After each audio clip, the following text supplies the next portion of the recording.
दोस्तों, एक दिन मेरा एक दोस्त मेरे घर आया और वो अपनी फाइनेंशियल सिचुएशन के बारे में मुझे बता रहा था। और वो अपनी फाइनेंशियल सिचुएशन को लेकर बहुत ज़्यादा परेशान था। वो कह रहा था, यार तुझे तो पता है पूरे 5 सालों से मैं ये जॉब कर रहा हूँ, लेकिन अब तक मेरे पास इतने पैसे नहीं इकट्ठा हो पाए कि मैं खुद का बिजनेस स्टार्ट कर सकूं। बिजनेस तो दूर की बात है, मेरे पास तो एक अच्छी खासी सेविंग्स तक नहीं है। मैं अपने फ्यूचर को लेकर बहुत परेशान हूँ।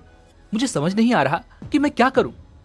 और तुझे तो पता है, जब मेरी जॉब नहीं लगी थी तब मैं लोगों से ये कहता फिरता था कि एक बार मेरी ये जॉब लग जाए, फिर देखना मैं कितने पैसे कमाता हूँ, मुझे पैसों की कभी कोई कमी ही नहीं पड़ेगी।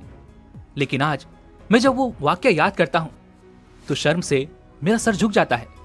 और तो और जब मैंने ये जॉब ज्वाइन की थी तो वहां पर कुछ लोगों के बहकावे में आकर मैंने एक बड़ा सा घर लोन पर ले लिया और आज तक उसकी ईएमआई भरते भरते मेरी तो हालत ही खराब हो चुकी है। इस पर मैंने उससे कहा, दोस्त ये तेरी अकेले की प्रॉब्लम नहीं है। जब भी हम मिडिल क्लास लोग जॉब पर लगते हैं तो हम तरह तरह के ख्वाब देखने लगते हैं। हमें लगता है कि हमें भी एक लग्जरी लाइफ जीनी चाहिए और उसी लग्जरी लाइफ को जीने के चक्कर में हम ऐसी ऐसी चीजें बाय कर लेते हैं जिनकी हमें उस वक्त कोई जरूरत नहीं होती।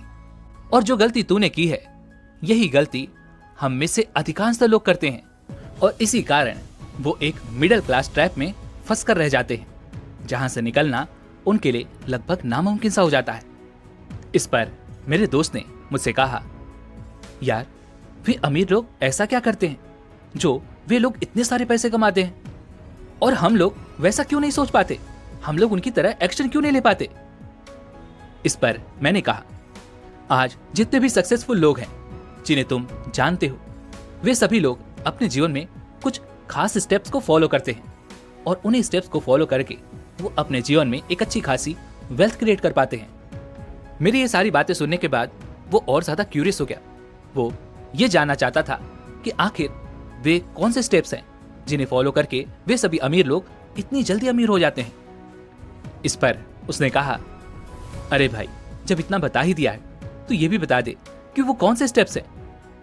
इस पर मैंने कहा, देख भाई, जितना मैंने अभी तक रिसर्च की है और जितना मैंने उन्हें अभी तक जाना है, वे लोग अपनी लाइफ में ये 5 स्टेप फॉलो करते हैं, जिसके कारण वह मिडिल क्लास लोगों से काफी तेजी से ग्रो करते हैं और बहुत जल्द एक अच्छी खासी वेल्थ क्रिएट कर पाते हैं। जिसमें पहला स्टेप है, वे सभी सेल्फ एजुकेशन पर ध्यान देते हैं। पहला स्टेप बताने के बाद मैंने अपने दोस्त से कहा, अच्छा मुझे ये बता, जब से हम दोनों ने ग्रेजुएशन पास की है उसके बाद से तूने अपनी सेल्फ एजुकेशन पर कितना ध्यान दिया है, या तूने कभी कोई बुक भी पढ़ी है जिससे तुझे कुछ नॉलेज मिले या पैसों के बारे में कोई ज्ञान मिले। इस पर वो जवाब देते हुए कहता है, यार हमारी ग्रेजुएशन तो काफी लंबे समय पहले हो चुकी है, तो फिर उसके बाद ये पढ़ाई लिखाई क्यों करना। और दोस्तों यही थी वो पहली गलती जो मेरे दोस्त ने की थी और हम में से अधिकांश लोग करते हैं। आपने भी ये देखा होगा, अमीर व्यक्ति कभी भी अपनी सेल्फ एजुकेशन पर ध्यान देते हैं। वे लोग फॉर्मल एजुकेशन से कहीं ज्यादा सेल्फ एजुकेशन पर फोकस करते हैं, यानी कि वे सभी कॉलेज पास आउट होने के बाद भी अपनी लर्निंग पर ध्यान देते ही रहते हैं। वे लोग हमेशा कुछ नया सीखते रहते हैं और उसे अपने बिजनेस में अप्लाई करते रहते हैं। और खास तौर पर वे सभी सेल्फ एजुकेशन और फाइनेंस पर बहुत ज्यादा ध्यान देते हैं। और तो और कई सारे बिलियनर्स ने खुद इंटरव्यू में यह भी कहा है कि उनकी कामयाबी का राज सेल्फ एजुकेशन ही है। वो चाहे दिन भर कितना भी बिजी क्यों न रहे, लेकिन दिन में एक ऐसा समय जरूर निकालते हैं जब वो शांति से अपनी सेल्फ एजुकेशन पर ध्यान देते हैं, यानी कि वह खुद को एजुकेट करते हैं। सो दोस्तों, मेरा आप लोगों से भी यही प्रश्न है, आप सभी अपनी लाइफ में सेल्फ एजुकेशन पर कितना ध्यान देते हैं? क्या आपने कभी फाइनेंस या सेल्फ एजुकेटेड रिलेटेड कोई बुक्स पढ़ी हैं या उनके बारे में जानने की कभी कोई कोशिश की है? अगर हाँ, तो आप मुझे कमेंट में जरूर बताइएगा। अगला पॉइंट, वे सभी लोग अपने लिए एक सही मेंटोर चुनते हैं जो उन्हें सही राह दिखा सके। देख भाई, ऐसे कई किस्से हैं जहां पर एक गरीब आदमी अपनी मेहनत से आगे चल करके अमीर बन जाता है। और अगर तू उनकी जर्नी देखेगा तो तुझे यही मिलेगा कि वे सभी लोग अपने गोल्स को लेकर बहुत ज्यादा क्लियर होते हैं। उन्हें ये सही सही पता होता है कि उन्हें अगले स्टेप में क्या करना है। तो क्या आपने कभी सोचा है कि आखिर वो इतने ज्यादा क्लियर कैसे हो पाते हैं? उन्हें ये सब कैसे पता होता है कि अपना पहला स्टेप खत्म करने के बाद उन्हें अगला स्टेप यही उठाना है और यहीं से वो आगे बढ़ सकते हैं। ऐसा इसलिए होता है क्योंकि उनके पीछे उन्हें गाइड करने के लिए कोई पहले से ही मौजूद है, और वे होते हैं उनके मेंटोर्स, जो उन्हें सही रास्ता दिखाते हैं, सही गाइडेंस देते हैं, ताकि वे लोग गलतियां ना करें और जल्द से जल्द अपने गोल तक पहुंच सकें। और जब वे लोग गलतियां कम करेंगे तो उन्हें टाइम कम लगेगा, यानी कि उनका लर्निंग पीरियड भी काफी कम होगा और वो काफी कम समय में अपने गोल्स को अचीव कर पाएंगे। अगर हम इसे एक एग्जाम्पल के तौर पर समझे, मान लेते हैं कि आप एक नया बिजनेस स्टार्ट करने के बारे में सोच रहे हैं। आपको उस बिजनेस के बारे में ये तो पता है कि वो बिजनेस क्या है और उससे पैसे कैसे बनते हैं, लेकिन उस बिजनेस को कैसे खड़ा करना है, उस बिजनेस को कैसे ग्रो करना है, इन सब के बारे में आपको कोई भी इंफॉर्मेशन नहीं। ऐसे में जब आप उस बिजनेस को स्टार्ट करेंगे तो आपके सामने कई सारी प्रॉब्लम्स भी खड़ी होंगी।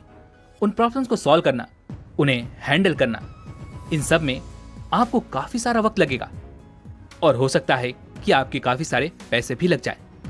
लेकिन वहीं पर अगर आपके पीछे कोई है जो आपको गाइड कर सके, जो आपको ये समझा सके कि उन प्रॉब्लम्स को कैसे सॉल्व करना है, उन समस्याओं को कैसे हल करना है, तो आपका काफी सारा समय बच जाएगा और आप अच्छा खासा मुनाफा भी कमा पाएंगे। जितने भी सक्सेसफुल लोग आज आपको नजर आ रहे हैं, उन सब की सफलता का राज यही है कि उन सभी ने अपने मेंटोर्स की बात मानी, उन सभी ने अपने मेंटोर्स की गाइडलाइन को फॉलो किया। तभी तो वे सभी आज सफलता के शिखर पर हैं और आज हर कोई उनकी तरह बनना चाहता है। तो अब आपको बस इतना ही तो करना है, अपने लिए एक सही मेंटोर चुनना है और इसके लिए आपको बस इतना ही देखना होगा कि ऐसा कौन है जो आपकी फील्ड में महारत हासिल कर चुका है और जो आपको सही राह दिखा सकता है। अगर आपकी लाइफ में ऐसा कोई मेंटोर है जो आपको गाइड कर रहा है तब तो ठीक है, और अगर नहीं है तो आपको अपने मेंटोर को ढूंढना जरूर चाहिए, क्योंकि यदि आपने अपने लिए सही मेंटोर चुन लिया तो वो आपकी लाइफ में आने वाले स्ट्रगल और टाइम को बहुत कम कर सकता है और आप जल्द से जल्द अपने गोल को अचीव कर सकते हैं। अगला पॉइंट है, they do not exchange time for money.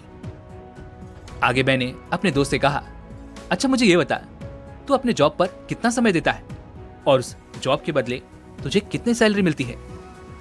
इस पर वो जवाब देते हुए कहता है, यार वैसे तो जॉब 9 to 5 की है, लेकिन मुझे लगभग 10 से 10.5 घंटे लग जाते हैं, और रही बात सैलरी की तो पीएफ वगैरह कटने के बाद मेरे हाथों में कुल 60,000 रुपए आते हैं। इस पर मैंने उससे कहा, यार तेरी सैलरी तो अच्छी है, इसमें कोई कमी नहीं, लेकिन ये जो टाइम के बदले पैसा एक्सचेंज करने का सिस्टम है, यहीं पर सारी गड़बड़ी होती है और यही अमीर और गरीब के बीच में एक बड़ा डिफरेंस क्रिएट करता है।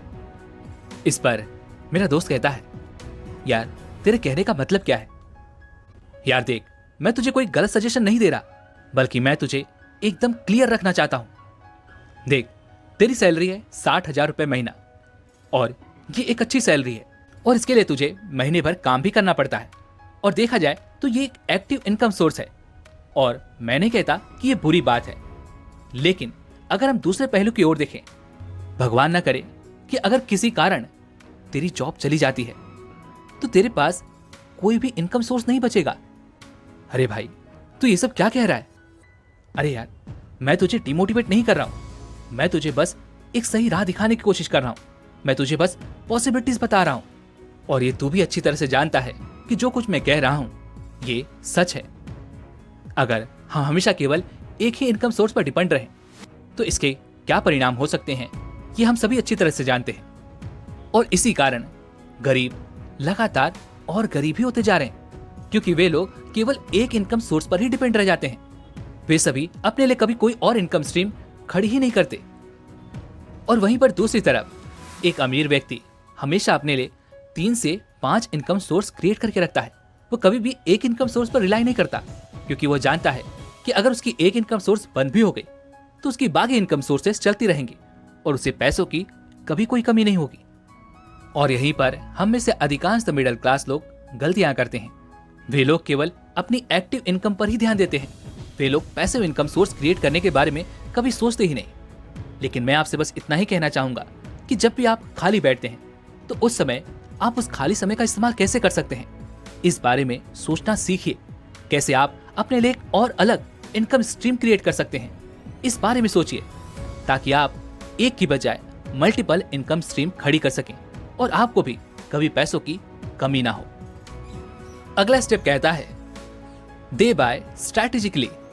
इस पर मैंने उसे कहा, देख भाई, हम सभी पैसे तो कमा लेते हैं, फिर चाहे वो कम हो या ज्यादा, लेकिन उन पैसों को कैसे खर्च करना है इसके बारे में भी हमें सही समझ होनी चाहिए। और पैसों को खर्च करने के लिए हमें एसेट्स और लायबिलिटीज के बीच का फर्क भी पता होना चाहिए, क्योंकि जब भी हम एसेट्स और लायबिलिटीज के बारे में अच्छी तरह से जानते हैं तो ये इन्फॉर्मेशन कहीं ना कहीं हमारे माइंड में फीड हो जाती है, और फिर जब भी हम कुछ बाय करने जाते हैं तो इसका सीधा असर हमारे परचेसिंग पावर पर पड़ता है। आपने देखा होगा कि कई सारे रिच जब उन्हें कोई लायबिलिटीज खरीदने का मन भी करता है तो वे लोग पहले ये चेक करते हैं कि क्या उनके एसेट्स उन्हें इतना पैसा दे रहे हैं कि वो अपनी इस लायबिलिटी के खर्चे को उठा सकें। अगर हाँ तो डेफिनेटली वो उस लायबिलिटी को खरीद लेते हैं, लेकिन अगर नहीं तो वो इन चीजों से दूर ही रहते हैं।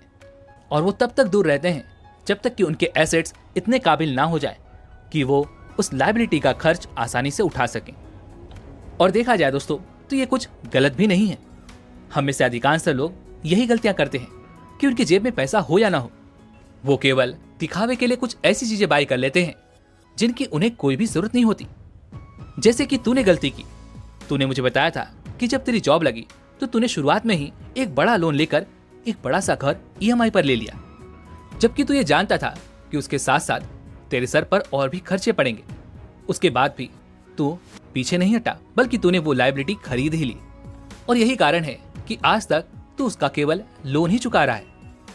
मैं ऐसा नहीं कहता कि तुझे घर नहीं लेना चाहिए था, लेकिन कम से कम तुझे अपनी फाइनेंशियल स्टेबिलिटी का ध्यान रखना चाहिए था। यानी कि तुझे तब तक रुकना चाहिए था जब तक कि तू फाइनेंशियल स्टेबल नहीं हो जाता। और एक बार जब आप फाइनेंशियल स्टेबिलिटी को हासिल कर लेते हैं तो उसके बाद आप जब चाहें अपने लिए बड़ा घर ले सकते हैं। लेकिन दोस्तों, यहाँ पर मेरा आपसे एक सवाल है। मैं आप लोगों से ये जानना चाहता हूँ कि आपकी बकेट लिस्ट में ऐसी कौन सी चीजें हैं जो आप खरीदना चाहते हैं और आप ये जानते हैं कि वो एसेट नहीं बल्कि लायबिलिटीज हैं। और अगला स्टेप है अपॉर्चुनिटी या बाधाएं। इसे समझाते हुए मैंने अपने दोस्त से कहा, देख भाई, जब एक फिक्स्ड माइंडसेट वाले बंदे के पास कोई रुकावटें आती हैं, कोई बाधाएं आती हैं, तो उसका सारा ध्यान केवल उन बाधाओं पर ही होता है। लेकिन वहीं पर एक ग्रोथ माइंडसेट वाला बंदा, जब उसके सामने कोई रुकावटें आती हैं, कोई बाधाएं आती हैं, तो उन्हें भी एक अवसर के रूप में देखता है। इसे एक एग्जाम्पल के तौर पर समझते हैं। मान लीजिए कि आपने अभी अभी एक शॉप खोली है। उस शॉप में उतने कस्टमर नहीं आ रहे जितना कि आपने अनुमान लगाया था। अब ऐसे में एक फिक्स माइंडसेट वाला बंदा यहाँ पर यही करेगा कि वह उस दुकान को बंद करेगा और वहां से चलता बनेगा। लेकिन वहीं पर एक ग्रोथ माइंडसेट वाला बंदा अपनी गलतियों को समझेगा। वो ये जानने की कोशिश करेगा कि आखिर ऐसी क्या प्रॉब्लम है जिस कारण उसे उतने कस्टमर नहीं मिल रहे। जैसे कि क्या कहीं प्रोडक्ट अच्छा है या नहीं, क्या प्रोडक्ट की प्राइसिंग सही है या नहीं, जिस लोकेशन पर उसने दुकान खोली है क्या वो लोकेशन सही है या नहीं। इस तरह से वो अपने हर एक सवाल का जवाब ढूंढेगा और अंत में वो ये जान पाएगा कि आखिर उसे क्या करना है। और उन सभी चीजों को अपने बिजनेस में अप्लाई करके वो अपने बिजनेस को लगातार ग्रो कर पाएगा। क्योंकि एक ग्रोथ माइंडसेट वाला बंदा हमेशा प्रॉब्लम को एक अपॉर्चुनिटी के रूप में देखता है। वो प्रॉब्लम से डरता नहीं बल्कि उससे लड़ता है और उसका सॉल्यूशन निकालता है। लेकिन वहीं पर एक फिक्स माइंडसेट वाला बंदा हमेशा केवल प्रॉब्लम्स पर ही ध्यान केंद्रित करके बैठा रहता है। उसके सामने वो प्रॉब्लम्स उसे बहुत बड़ी नजर आती हैं और वो उसका सॉल्यूशन निकालने की कोशिश तक नहीं करता। जी हाँ दोस्तों, ये सभी माइंडसेट का ही गेम है। अगर आपने अपना माइंडसेट बदल लिया तो डेफिनेटली आप भी अपने बिजनेस में ग्रोथ ला सकते हैं, अपनी लाइफ को सही दिशा दे सकते हैं, अपने लिए एक अच्छी खासी वेल्थ क्रिएट कर सकते हैं। लेकिन ऐसा नहीं है कि माइंडसेट एक दिन में चेंज हो जाएगा। इसमें आपको थोड़ा समय देना होगा, आपको थोड़ी सी मेहनत करनी होगी, तब जाके आप एक फिक्स माइंडसेट से एक ग्रोथ माइंडसेट में कन्वर्ट हो पाएंगे और उसके बाद आपके जीवन में सब कुछ बदलने लगेगा। लेकिन उससे पहले मेरा आप सभी से एक प्रश्न है और वो यह है कि आप सभी के लाइफ में ऐसी क्या प्रॉब्लम्स है जिन्हें सॉल्व करने के बाद उन्हें अवसर में बदला जा सकता है। उसकी एक लिस्ट अभी के अभी तैयार करें। और अगर आप अपनी लाइफ में सचमुच ग्रोथ पाना चाहते हैं तो आप इन पॉइंट्स को जरूर ध्यान रखिएगा। जी हाँ दोस्तों, अमीर बनने की शुरुआत पैसों से नहीं, बल्कि राइट पाथ को चूज करने से होती है। इसलिए राइट पाथ को चूज कीजिए, उसे फॉलो कीजिए और डेफिनेटली आप भी बहुत जल्द अपने लिए एक अच्छी खासी वेल्थ क्रिएट कर सकेंगे। वैसे उम्मीद है कि आपने आज की इस वीडियो से जरूर कुछ न कुछ सीखा भी होगा। तो इस वीडियो को लाइक और अपने दोस्तों के साथ शेयर जरूर कीजिएगा। और हाँ, अगर आप हमारे चैनल पर नए हैं तो चैनल को सब्सक्राइब और घंटी बटन को जरूर दबा दीजिएगा। चलिए मिलते हैं अगली वीडियो में, तब तक के लिए अपना ख्याल रखें। धन्यवाद।